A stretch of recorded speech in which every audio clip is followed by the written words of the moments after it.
different part of the room. Good morning. Welcome, everybody, to Sports Shorts Daily. Ronnie Rantz, TK, Tommy Krysan. Good morning to everyone here. Tommy joining us at an undisclosed location. Presented. Who are we? Court Street or are we Tremonti's? What'd you say, TK? I'm at Court Street Cafe. I'm just in a different part of Court Street because they had a big group eating breakfast this morning. But I am at Court Street Cafe in Port Allen. They're going to be closed this Thursday for Thanksgiving, but the rest of the week they got their regular hours. In fact, Jason told me this morning after people go shopping for Black Friday at 3 a.m., come eat breakfast at Court Street Cafe. They'll be ready for you Friday morning. And again, every day but Thursday this week here at Court Street Cafe in Port Allen. All right. Well, a lot to get to.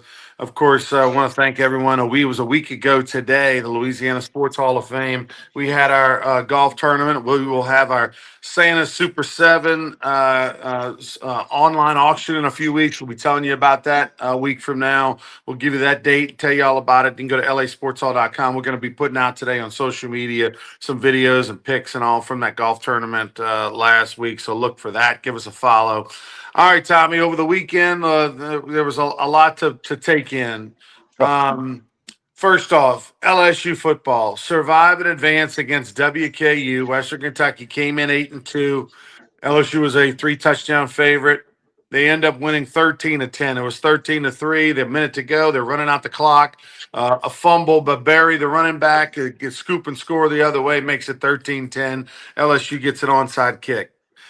I thought the LSU offense was going to be awful in this game. It's why I bet the under. It's why I even teased the under lower than it was, Tommy. So I had plus 150 on the under.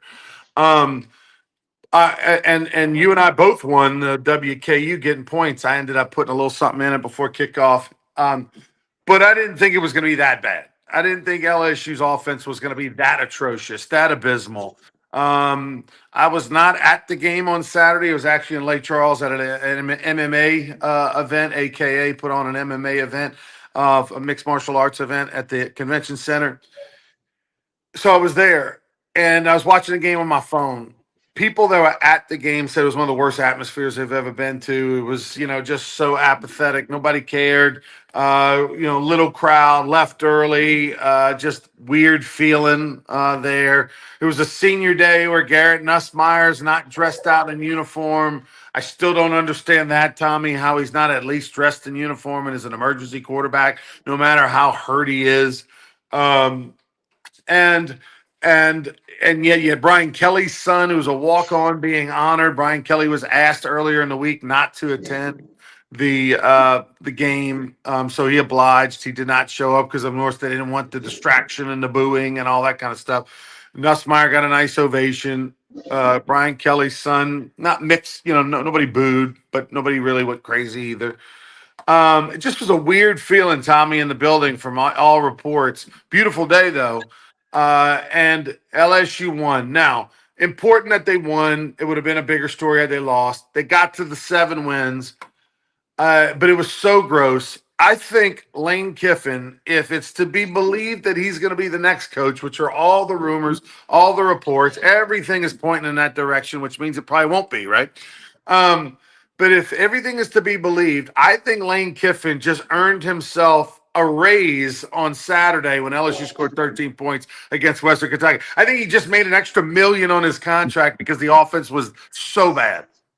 Well, I do think he's going to be the coach. I don't know that. I think that he will be named coach Saturday or Sunday. Ole Miss plays in Starkville against Mississippi State, the Egg Bowl, Friday morning. That's an 11 o'clock kick. So something crazy could even be announced Friday night. I don't know. But, Ronnie, I had a friend that was out there tailgating Friday and Saturday with his RV, said the place was empty, just no enthusiasm, no life. And then I did talk to somebody who went to the game and said it was ho-hum. I mean, it was just like, oh, well. Oh, yeah, by the way, it's the last home game. Yeah, we're going to go for a little bit. And then by the midway through the third quarter, the stadium was pretty close. It wasn't empty, but there were a lot of people that had left. So it's a win against WKU, who's a good Conference USA team and could be playing for they win this week, they play for their conference titles. So, but LSU it's just bad football team. There's no other way to put it. And we understand the whole story is part of the reason they're a bad football team. But and it doesn't look good. I don't see how they got a chance against Oklahoma Saturday. Speaking of Oklahoma Saturday, have you ever seen an LSU football game with an over under 38 and a half? I'm assuming maybe the game of the century in 2011 had a low over under in that one. Remember, it finished 9-6. I'd have to go back and look. It's just not many of them jumping out at me where the over under in an LSU football game is under 40. I mean, it's college football. I mean, yeah, but LSU, other than against Southeastern, who we'll talk about in a little bit, who's in the playoffs, they haven't scored 25 points in the game, other than against the Lions of Southeastern. And Southeastern's a decent team. They're going to be in the playoffs, as we talked about. But this LSU football team just stinks. I mean, I don't know. You could use a lot of words. Stinks is one of them. They're just not a good football team by any stretch. Imagine if Baker hadn't come from Missouri and fixed the defense and all that. You know what I mean? Well, then the over and under would be higher because LSU be allowing points. My goodness. Yeah. So the over under 38 and a half. I'm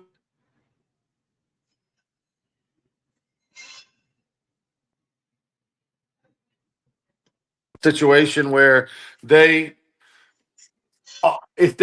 I don't know what the over under total is going to be for LSU points on Saturday. My guess is the over under on LSU points on Saturday is probably like 17, maybe four, maybe less, something like that. Let me see if I can find that.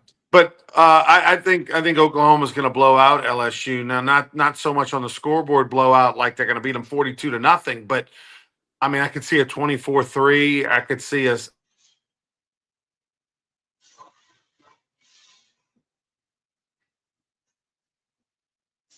In this one. LSU over and under is 13.5. The LSU over under is 13.5. Yeah, for LSU total points in the game. I think you bet under 13.5 because they might get to 13. I don't see them getting to 14. Even with the old famous cheap touchdown or the scoop and score, you get a short field, whatever. Yeah, I mean, the Oklahoma is really good on defense. They're really good at home. Their offense is not elite at all, and LSU's defense is, So yeah, I'm like, I mean, that's crazy to think 38 and a half, and I really kind of like the under, but I would do it. I mean, think about it, 24-14, it's still the under, 24-14, and you still what, but I mean, LSU's going to finish 7-5, Tommy, and I think we said that before this. I said that early in the season that I predicted LSU go 9-3 before the year, but when we saw what they were, we saw Clemson wasn't as good, and we saw them start to show kinks in the armor. We said they're probably going to land 7-5, 8-4 at best, and that's where they're at. I mean, it's crazy to think this team was. Are we going to host a playoff game? I mean, like this Heisman Trophy, Garrett Nussmeier, and just in a matter of about 2.5 months, Tommy, that it's think where we were the first week of the season. They go ahead and they beat Clemson, and the whole country, not just you and I and the local people, the whole country had LSU. Well, they might be the best team in the country. LSU going to win this, in Atlanta. I mean, how quickly the train went off the track. It's amazing how it happens. Well, Just you're ask right. Penn State. Yeah, you're right. The day after they beat Clemson on the road, I mean, Nussmeier's going to win the Heisman. They're going to be in Atlanta. They're going to be in the playoff. Might host a playoff game. Might be seeded. And then now they're over and under against Oklahoma for LSU points is 13.5, and they're 10.5-point dogs. They've never played in Norman in football, so that's kind of cool. I think there'll be some LSU fans that'll go just because of that, or if they were going to go, now they won't go. I don't know. If you were a stock on September the 7th, and you had $1,000, and you could put it on one of two stocks. You could put it on the Garrett Nussmeier stock, or you could put it on the Arch Manning stock. Which would you have bought? Well, everyone would have done Garrett Nussmeier. Everybody was talking about the demise of Arch Manning. Oh my gosh, the name on the back is the only reason he's in college. He shouldn't even be in Texas. He should be playing at Southeastern and blah blah blah blah blah. Arch Manning went 5, 6 touchdowns over the past weekend against Arkansas. Yeah, against Arkansas. I Doesn't repeat. matter. Okay, Yeah, okay. still. 6 touchdowns. Yeah. He threw one. He threw a couple. He I mean, caught a touchdown pass, Texas and is he ran like for turned a one. corner. Well, yeah, but they won't be in the playoffs, so we'll see. But I mean, I'm still Right? taking the Arch Manning stock. If you're a Texas fan, you got to feel good about next year. Yeah. And if you're a Garrett Nussmeier fan, how do you feel good about the pros? I mean, Garrett Nussmeier went from the Heisman favorite after the first game of the year, a guy who was always going to go first overall, top 10, of the Saints going to pick him, to like, who even wants him? Who even wants him? And look, don't even tell me, Tommy, that he's healthy, because the mechanics were horrible, and then the temper tantrums, and then here he is at the end of the year when he could be helping his team. We don't really know how hurt he is. He doesn't seem that hurt. He's surely not hurt enough to where he couldn't at least have a uniform and a helmet under the bench in case they need him, which they possibly really could. And he's given up on his team. I mean, like, I have a problem with the whole thing. I have a problem with the attitude, the giving up on your teammates, the shitty play, the bad mechanics, again, not getting better from one year to the other. The mechanics and the decision making are still like they always have been. I mean, he's always like this close to either an interception or a completion. That's how he was even last year. It's bizarre to me how it's just crazy how things change so quickly. And if I'm the University of Texas and Arch Manning, I mean, 2 months ago, a month and a half ago, you were like, I don't know about this guy. Now, the way he's played the last few weeks, not just the Arkansas game, he's been playing better, and this is the stock that's rising. I'm not saying Texas is there now. They're not as good as they hoped they would be, but LSU's heading in that direction and heading down, and Texas is heading up. And LSU better get Lane Kiffin. If they don't get Lane Kiffin, then it's whatever, not really that exciting. They're going to go on the rubber chicken circuit. They're going to try to tell you on some other coach. It's not really going to motivate you, and we're not going to know what we are until this time next year. If you get Lane Kiffin, then it all changes immediately. I can't. And now let's talk about Lane Kiffin, Tommy. If LSU gets him, does he coach the rest of the season? Is the Egg Bowl, when they go 11-1 potentially, they're a 7.5-point favorite on the road to Mississippi State, and they're playing in the Egg Bowl. If Ole Miss wins, they're 11-1. Does Lane Kiffin leave? Does Ole Miss tell him to leave and not coach the SEC championship game in the playoff? I think if he decides to go to LSU, the powers that be at Ole Miss are going to say, hey, you're not coaching anymore. You're not coaching in the playoffs. And I'm sure this week they're determining who on the staff, could be the interim head coach. They're not going to bring anybody in. And you got Pete Golden, who's from Louisiana, who's the defensive coordinator, could be the interim coach. I don't think Ole Miss lets him coach. I can't see a scenario where next Saturday he's got the LSU hat on and he's saying, hey, I'm going to come to Baton Rouge. Can't wait to get there. Oh, by the way, let's prepare for this playoff game against whomever. And I just don't see that happening. It's unfortunate for Ole Miss. It's unfortunate for that team, that whole athletic department. But I don't see that he stays there coaching. The only way he stays is if he comes out and says, hey, I've decided to remain in Oxford. I'm signing the extension they offered me last week. Now let's go win a national title. Let me just say this, Tommy. Do we know when will we? I wonder when we will know when LSU plays at Ole Miss next year. By the way, LSU plays at Ole Miss next year. Do we know the date? Like, when will we get that's that coming date? out. That's coming out in like 2 weeks. I'm telling you right now, people, just go invest in a hotel room and make sure there's a cancellation policy that you get your money back. But just book all the hotels, all the rooms, whatever your credit card can, because the second you find out what that date is, the prices on those tickets, the prices on that hotel room, the prices on a house rental are going to go through the roof. I was there earlier this year. The prices were already through the roof but the Lane Kiffin going home back to Ole Miss. I mean, the frat rats are going to lose their mind. Those kids are going to be yelling and screaming. I mean, they're going to be drinking so much jungle juice on Fridays and Saturday night, Saturday morning, going to be going crazy. The 63,000 in that stadium, the ticket sales are going to be ridiculous. Tommy, the hotel rooms. I mean, you're talking about right now, this past year, even without the Lane Kiffin, just LSU at Ole Miss, big game early in the year. The hotel rooms in Oxford proper, that any kind of hotel room is $1,000 plus a night. Yeah. And the nice hotel rooms are $2,000 a night. The houses, the little rent your condo, rent your home, those things are crazy expensive. And so when soon as that date comes, my goodness, I can't even imagine what the prices are going to be for that game. It's going to be a must see event. I got to agree with you. And, we're going to be on the radio Saturday at that special event. And maybe we don't go on this Saturday till 12:30. We're on 12:30 to 2:30 due to the LSU kick. We might have some news by the time we hit the air with Sports Shorts Radio on Saturday at 12:30.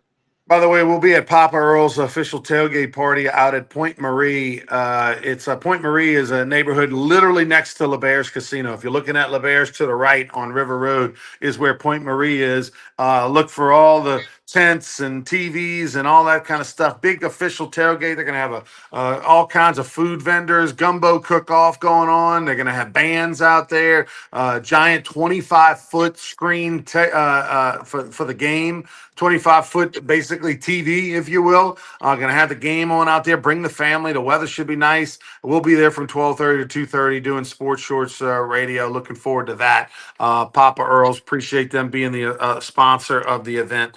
All right, TK. New Orleans Saints.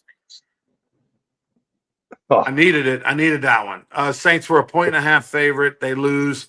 They get beat by 2 touchdowns by the Falcons. I say that because I have an over-under bet on the wins and losses on the season, and the Saints have some layups coming. They've got the Jets, who've got 2 wins. The Saints host the Jets. The Saints go on the road to a 1-win Tennessee Titans team. So those are 2 games that they probably will be favored in, and are very likely to win. Which I can take one. I don't want the other. I can survive with 2 wins, but really would love one. And the Saints on the road this week, 5.5-point favorite at the Miami Dolphins. Dolphins with a little rest. They won on the road against the Commanders overseas in Spain. I will be at the game on Sunday, TK, going up there Sunday morning. Me and Louis Garcia, his 2 sons, going to the game. Todd Boyan, who's one of my golfing buddies, organizes all those trips to Europe that we go on every few years. He's vice president of operations for the Dolphins. He got us some tickets. So we're going to take Louis' boys and we're going to go up there. He asked me not to wear my Saints gear because we're going to be sitting like in the Dolphins, suite or whatever. And I said, not a problem. We're all Dolphins fans this week because I'm taking the under. I need the Saints to lose. But and then I'm going to play a little golf with the boys on Monday and Tuesday and come back. So looking forward to that. But the Saints, after feeling good about themselves, Tyler Shuck, week off. He played really well the last time. Not so much this time. no, I mean, it just was a poor performance in the dome. They lose to Kirk Cousins and the Falcons. Todd McClure is happy today. But, the Saints just a bad football team, like LSU. They're 2-9. Maybe hope for one more win. We don't want it, but you don't want it. And Dolphins are a 6-point favorite this week, and the over and under is 41.5. They don't think the Saints can score, so it's just tough. Combined record of the Saints and the Pelicans is 4-24. 4-24 combined record Saints Pelicans. That's just a nugget we throw out there, but it emphasizes the fact that they're both among the worst in their respective leagues.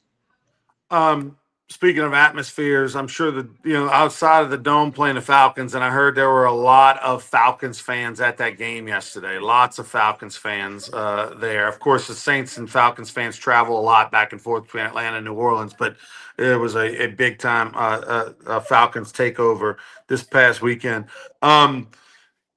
By the way, your Southeastern Lions make the FCS playoff. They finished second in the Southland Conference with a 7-1 regular season record, 9-3 overall. One of those losses, of course, at LSU and Tiger Stadium. Stephen F. Austin out of Texas, they went 8-0 in the conference. And congrats to McNeese State Cowboys. They only got their fifth win of the season. It hasn't been quite the year that Coach Viator, the former head coach who's back, wanted, but I mean, it's an improvement from last year. They win 5 games this year, but more importantly, big win on the road against their rival Lamar over in Beaumont. Kept Lamar out of the conversation for the postseason. Lamar would have been 6-2. It would have been like I think 8-3 or 9-3 or whatever. Not 9-3 with their record. Would have been in conversation to maybe get into the postseason, and they did not get in the field of 32. And McNeese might have had a little something to do with that. But Southeastern hosting a playoff game at home. They don't do that very often. They're hosting a playoff game at home against Illinois State. It should be a nice weather. It's noon this Saturday with LSU on the road. You're looking for some college football, go cheer on the Lions. If they do win that playoff game, they get the pleasure of traveling to the North Dakota State and take on the number 1 seed in the FCS. Well, Frank Selfo's done a good job at Southeastern in the years that he's been there. And, they need a packed Strawberry Stadium on Saturday, 12 noon kick. No reason not to have a big crowd. They've struggled to get crowds for lots of reasons. But, Illinois State, the Redbirds, as they're known, they're 8-4. Southeastern's 9-3. Probably going to be more than a handful of guys on the field that are going to get a shot in an NFL camp. But Lions, home playoff game, Saturday, noon, Strawberry Stadium in Hammond, America. All right, so you got Southeastern at noon. You got LSU on the road in Norman, Oklahoma. First time that's ever happened. Those two teams have never played in Norman, Oklahoma. So that should be a pretty cool to see those colors up there. The one thing I will say also, you got some high school football action going on. But the big game is, of course, with Thanksgiving and everything this week, the big game is going to be 11 a.m. Friday, Mississippi State. Ole Miss is 7.5-point favorite. All the storylines. So tune in to watch that one. Oh, by the way, Tommy, also big day on Friday. I know we'll be on the air Friday morning, our normal time slot at 9 a.m. on Black Friday. But we also have Rougarou and Gumbo Gators season tickets going on Friday. We have some Black Friday sales. We'll tell you about it all on Wednesday. Follow us on social media. We're going to release the schedule on Wednesday. This coming Wednesday, we will have the schedule release for both those teams. All the teams in the Southland, in the Texas-Louisiana League will be releasing their schedules on Wednesday. So look forward to that. I'll give you one little hint. Mark your calendar, Rougarou fans, for Thursday, June 4th. That date is one you'll want to remember, Thursday, June 4th. All right, Tommy, tell us about what's going on over at Court Street as we get out of here. Well, Court Street Cafe will be closed Thursday for Thanksgiving. Open regular hours the rest of the week. Breakfast, lunch, dinner. Saturday night, steak night. If you hadn't checked that out, come check that out this Saturday. Their Sunday brunch, very popular, 8 a.m. to 2 p.m. In Port Allen, plenty of parking. A couple of minutes over the Mississippi River Bridge. Exit Port Allen, second red light. Court Street, take a right. Court Street Cafe. Hit them up on Facebook and Instagram. They do a great job of putting out their specials for lunch, dinner, drink specials, dinner of the week special. It's all at Court Street Cafe. Don't forget to like and share this show. We appreciate that. Whether you're watching on YouTube, Facebook, or X, it helps everybody involved. Court Street Cafe, Sports Shorts Daily, the Rougarou, the Gumbo Gators, Tremonti's. It helps everybody to do like and share this show. We're back Wednesday morning with another episode of Sports Shorts Daily. Like and share this show and tell everybody about it. It's going to be a big week. Lots of stuff coming up with the Rougarou and the Gumbo Gators and LSU football, LSU basketball.